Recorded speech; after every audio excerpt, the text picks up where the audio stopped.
Watch this. Pain and suffering will cause the believer as well as the unbeliever to ask all of us one question. And here is that question. Why me? The minute that every person in this room start going through some adversity in their life, the first question that you're going to ask is, why me? You watch and see. Why am I going through such pain and suffering? Can I unpack it for you? Let me unpack that for you. Pain and suffering teach all of us how to depend on God. Allow me to give you 3 life lessons that pain taught the Apostle Paul in the text. Are you ready for them? Lesson number 1, he exposed us to shock.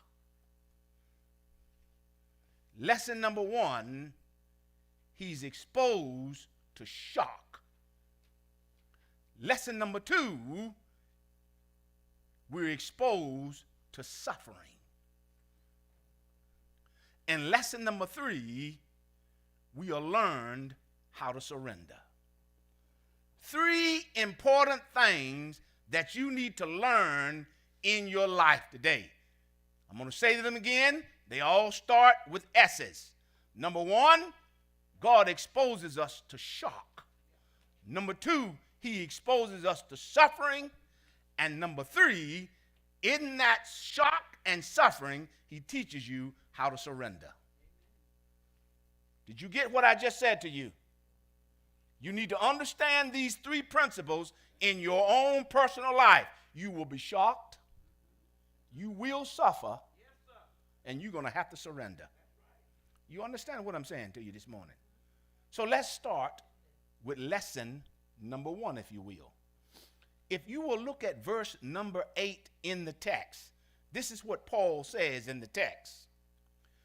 We do not want you to be uninformed, brothers and sisters, about the troubles, he says, that we experienced in the province of Asia. Now listen to what he says. We were under great pressure that was far beyond our ability to handle. So much that we despised and despaired life itself. Now, Paul faces 3 dilemmas in verse number 8, if you look there.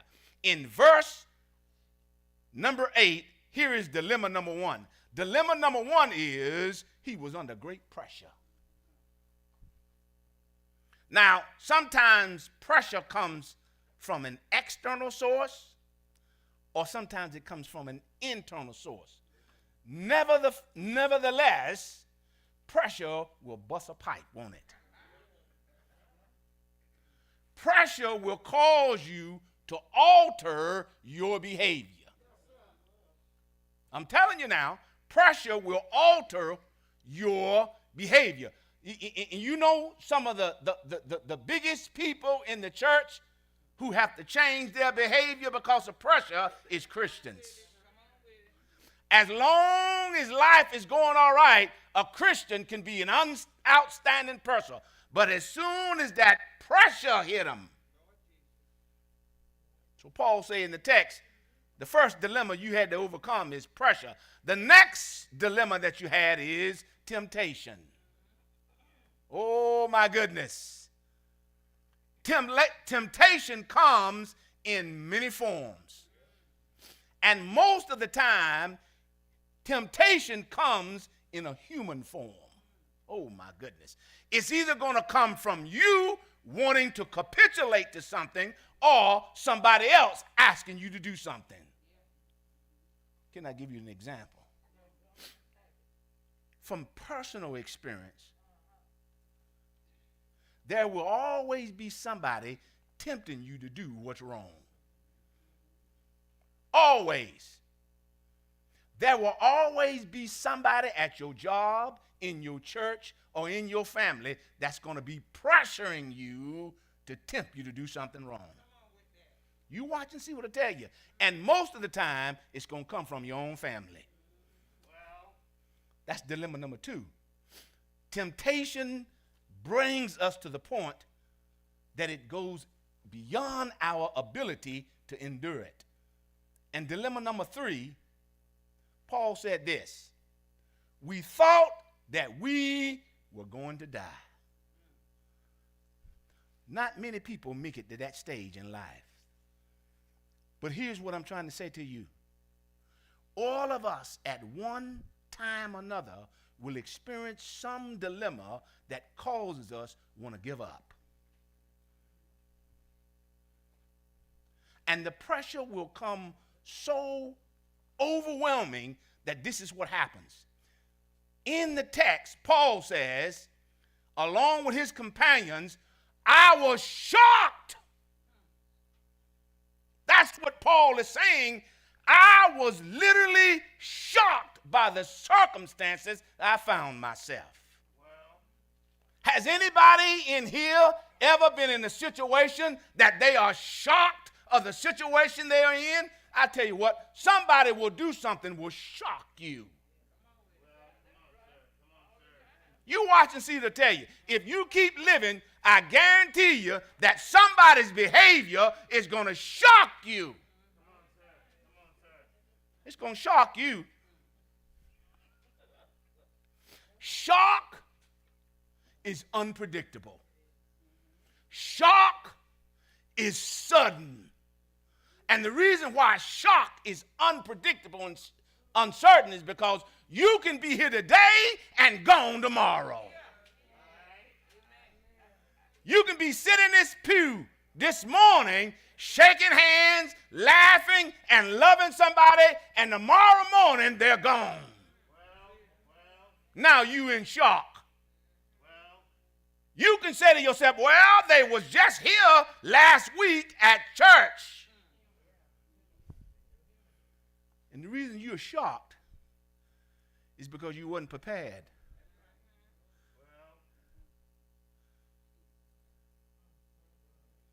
Because you and I think that time won't catch up with you. And when it does catch up with you, and when sickness come over your body, you're shocked at the condition that you're in. You're shocked when you find yourself in a hospital room and you can't even feed yourself.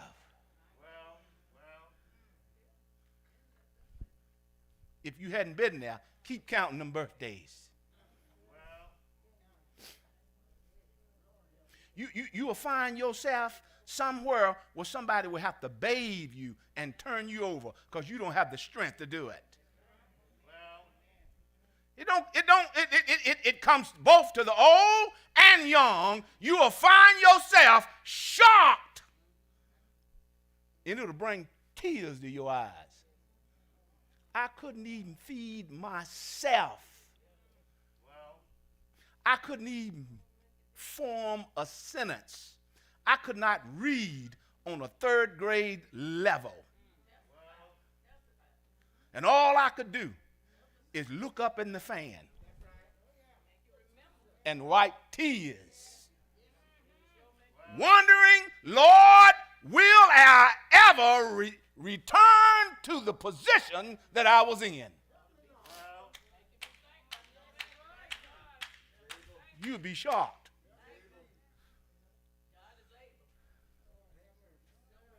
So let me give you this verse. 1 Corinthians, the 10th verse. You can write the verse down. 1 Corinthians, the 10th, verse number 1. This is what it says. There has been no temptation that is taken to you that is but common to man. Now, what does that verse mean? I'm going to tell you what it means. This is what it means.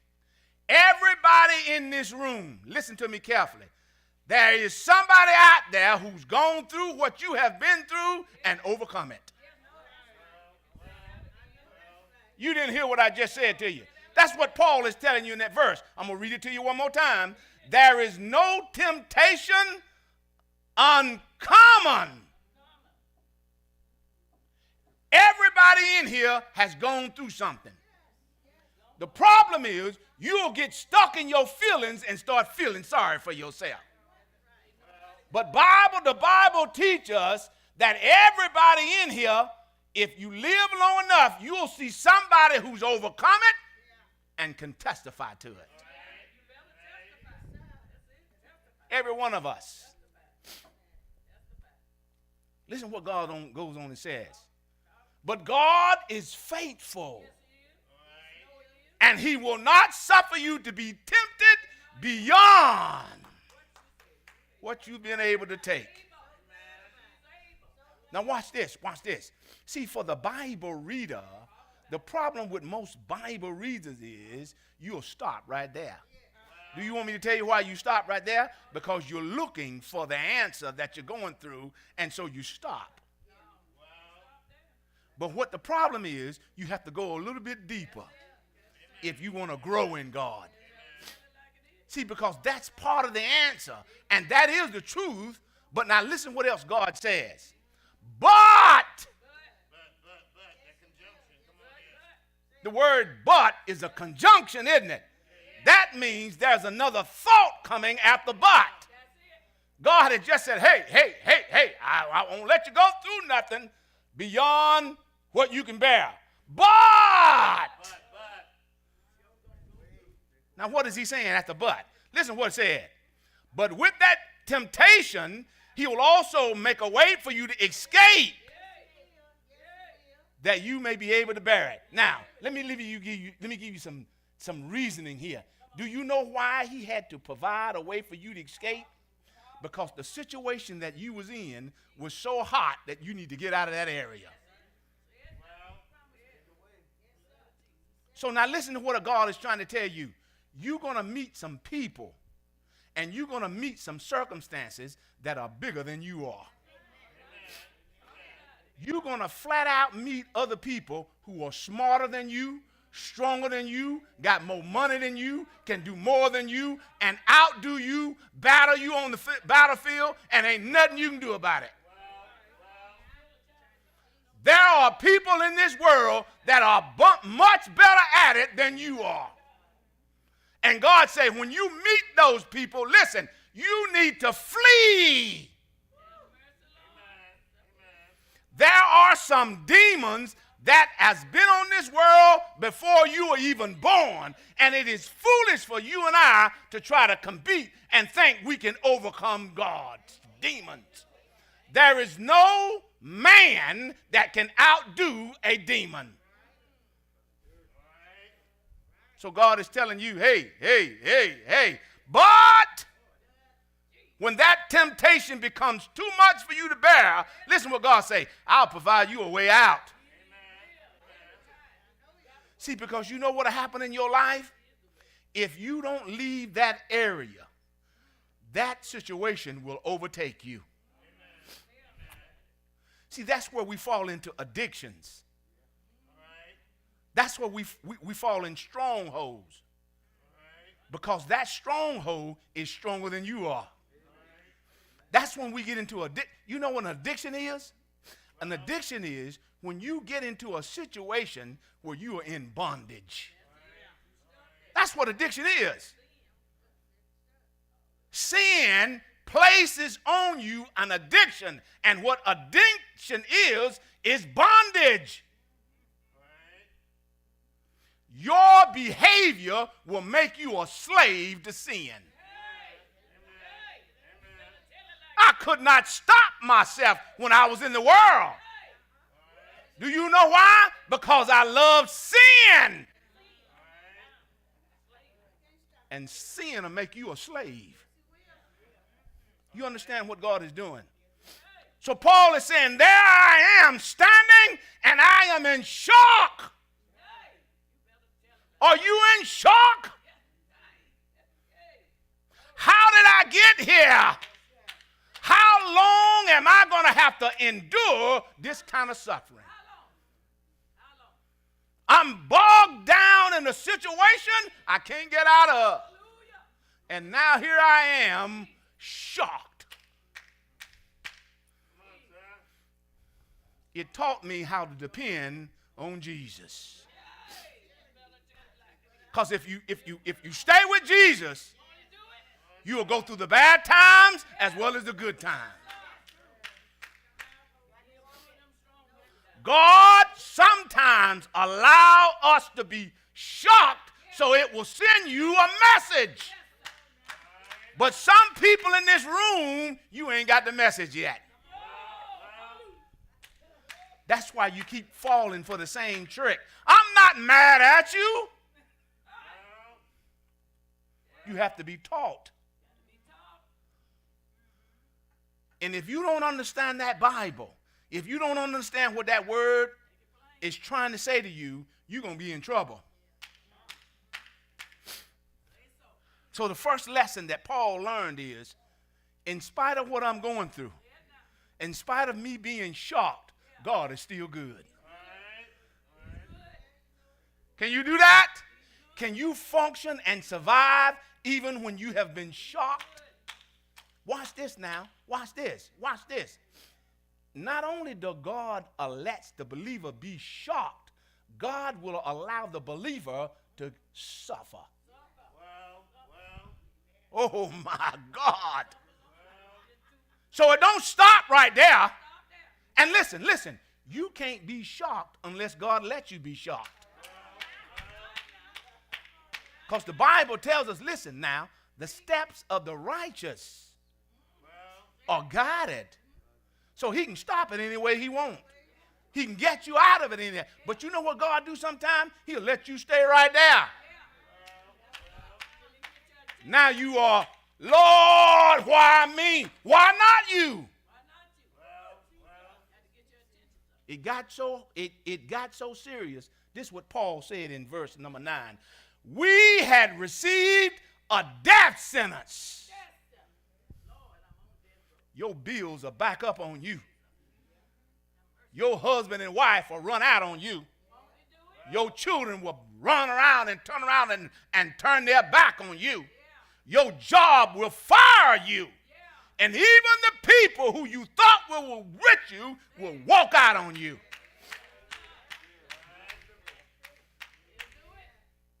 Now you are looking. You thought you were on another level.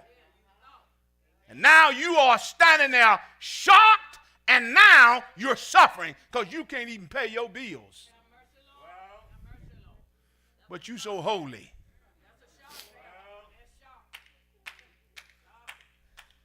Paul said, hey, I have received a death sentence. But this happened that I might not rely on myself. You hear that? Did you hear what Paul just said? God said, I'm going to let this happen to you. So to show you that I'm the only one who can get you out of this. You got cancer in your lungs. And the doctor has already said, ain't nothing else I can do. Now God going to say, I've been waiting for you to come talk to me.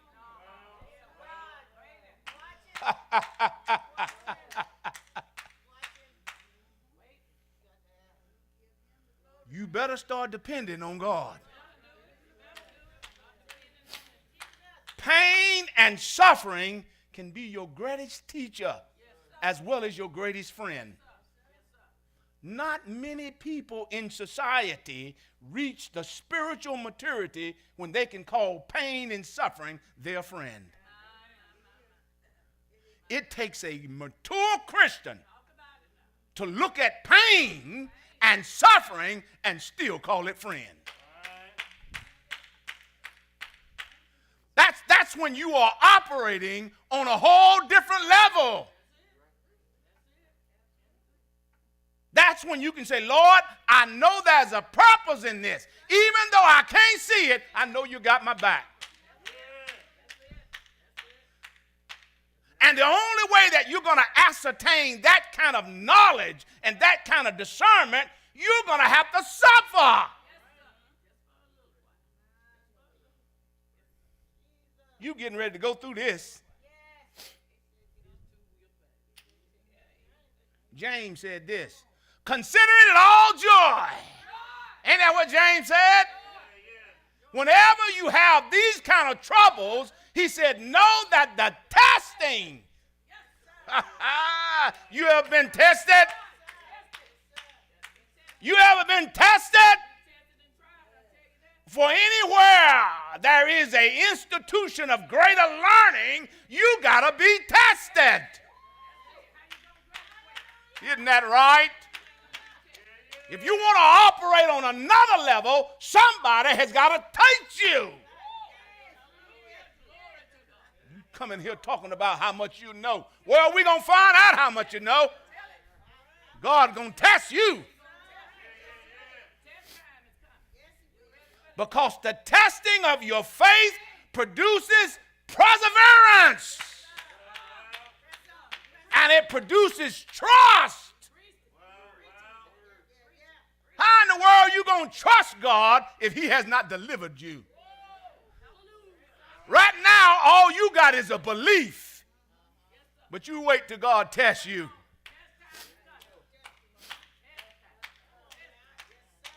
And he always uses pain. See, because that'll get your attention. Without pain, you would never know that there's something wrong with your body. Isn't that right? You keep sitting there. Pain will let you know you better go to the doctor. That's God's way of warning you your body is about to give out on you. Pain. Pain warns you that something is wrong. Pain makes you avoid dangerous situations. I'll never forget when I was sitting in front of my granddaddy's pot-belly stove, I reached out, and before my granddaddy said, don't do that, I put my hand on it.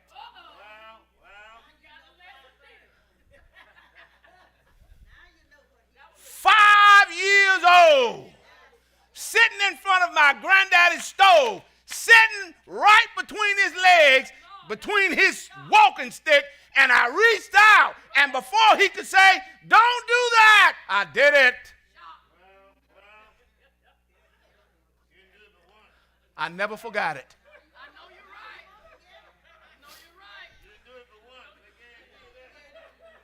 See, because I was operating out of a place where I felt I was safe.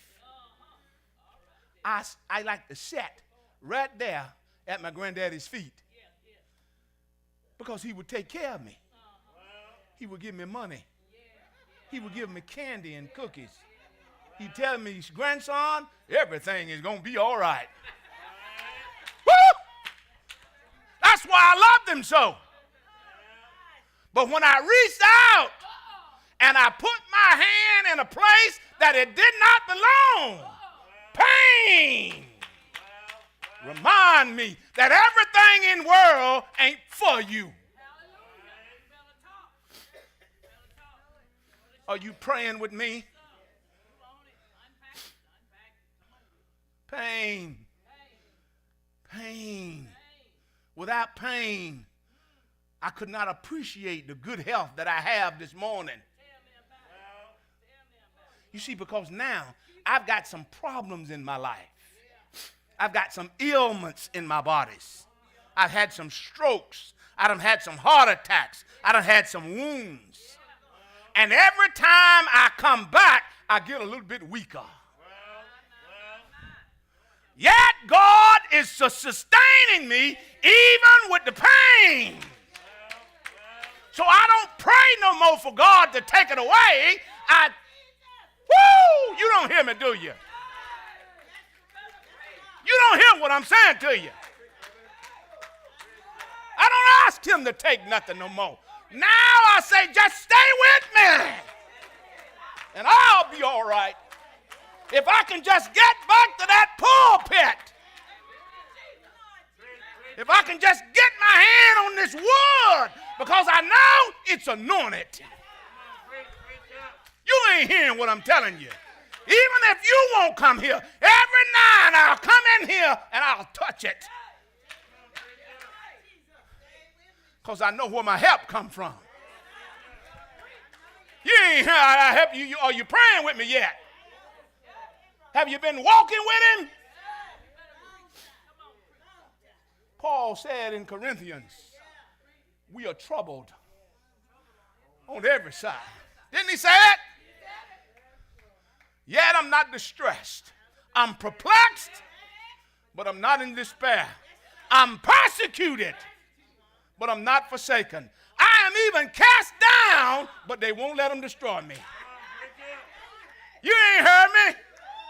Has he ever delivered you in a situation that you can't get out of?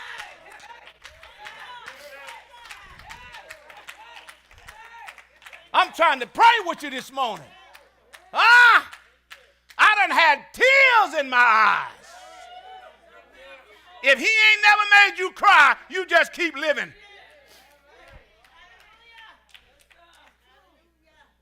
Sometimes people, even the people you love, will betray you. It'll wound you so hard. It'll wound you. It'll make you cry looking up at the ceiling fan. And this is what you always say. I would have never thought they'd have done that to me. Won't he do it to you? Pain and suffering. And even though your heart is heavy, God is still a deliverer. You ain't hear me, do you? He'll come and get in your heart because man will let you down. And even though you're crying, the Bible says, peace that surpasses. You understand what I'm saying? That's called preaching the gospel. And you can't preach it and teach it unless you walk with him. You can fake it all day long. You can say the right thing. That don't mean nothing. Are you walking with me yet? Are you praying with me yet? So we see God will use shock to send you a message. See, because you're not getting it yet. So I'm going to shock you. God will send suffering. He'll send it down your lane. If it ain't on your pew yet, you stay at that pew. It'll get you in a minute. He'll get every one of you in that pew.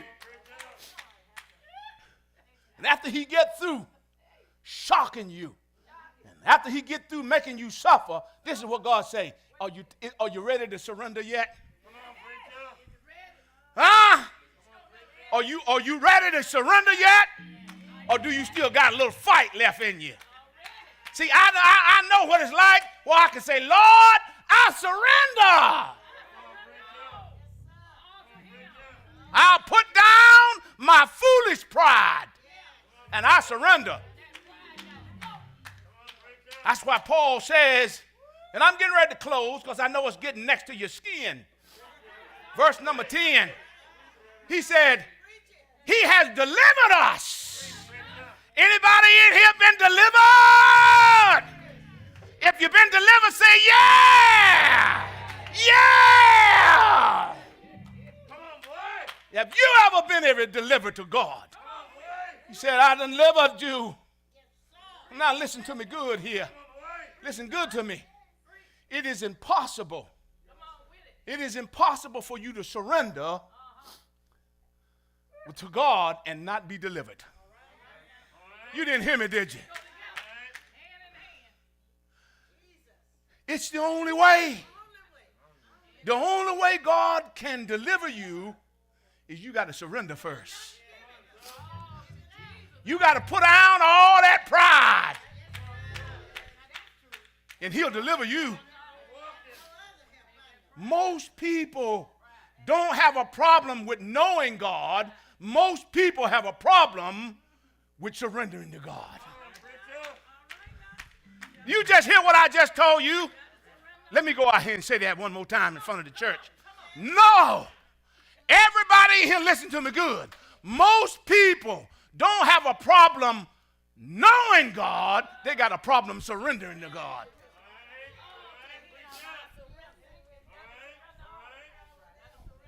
I know you know him, but have you surrendered yet?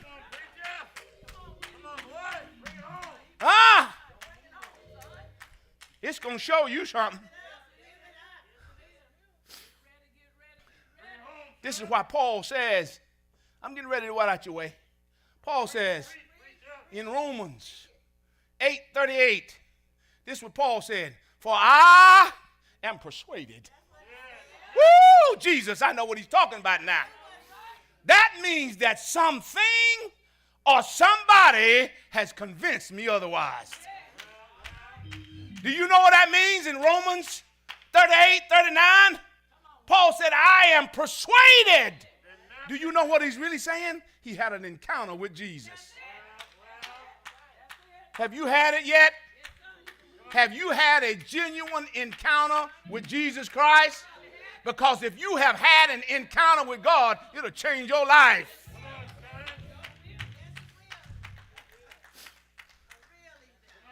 It won't keep, you can't keep a person who has been delivered by Christ, you won't keep him out of this church. I don't care what you say. If God has done anything for you, he'll have to come here.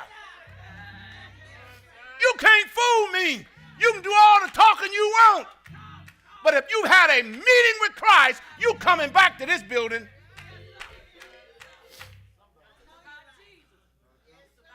Are you praying with me yet? He says, neither death nor life, not angels or principalities, not power nor present, nor depth or low, not even a creature can separate us from the love of God.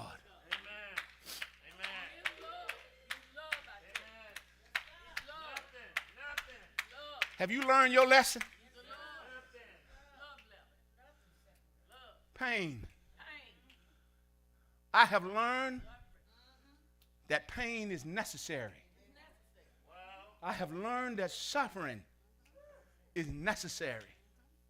I'm not praying for anybody to go through pain. But I'm telling you that God is going to use pain and suffering to deliver you. Preachers can get up here and talk all day they want to. They can be great speakers and oratoricals, but that don't mean nothing.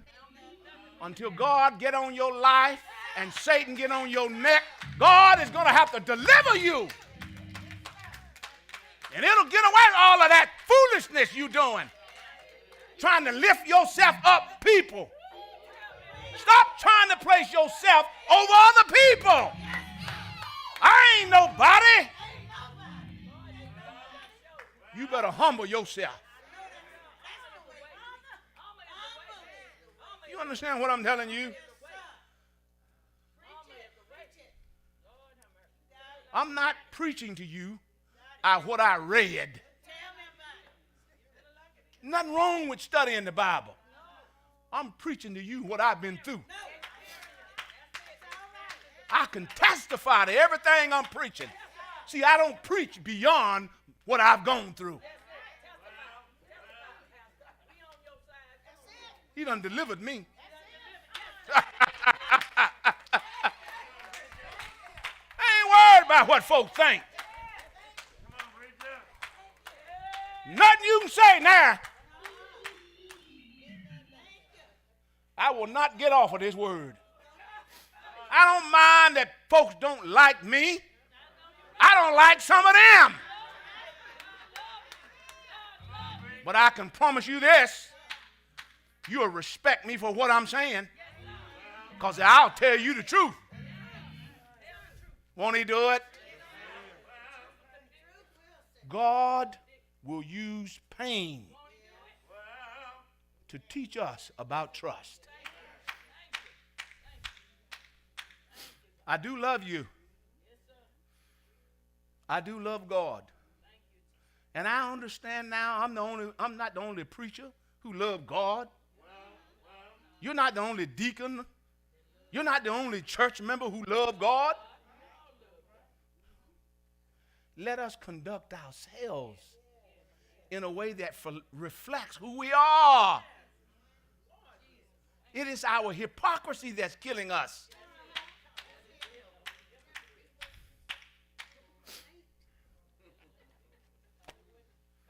May God bless you, and may he keep you. May the Lord add a blessing to the hearers and doers of his mighty word. Thank you very much.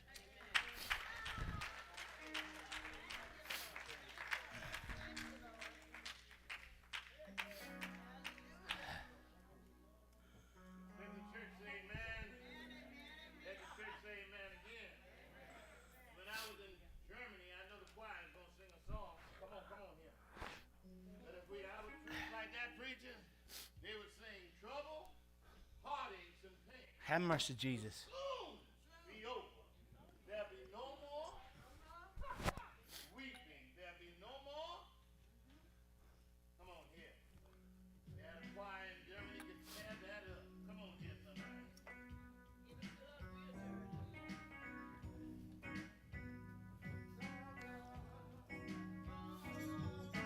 There might be one. There might come in the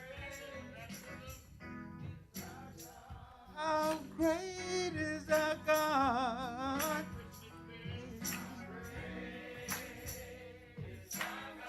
Oh, sing with me. For all to see. How great.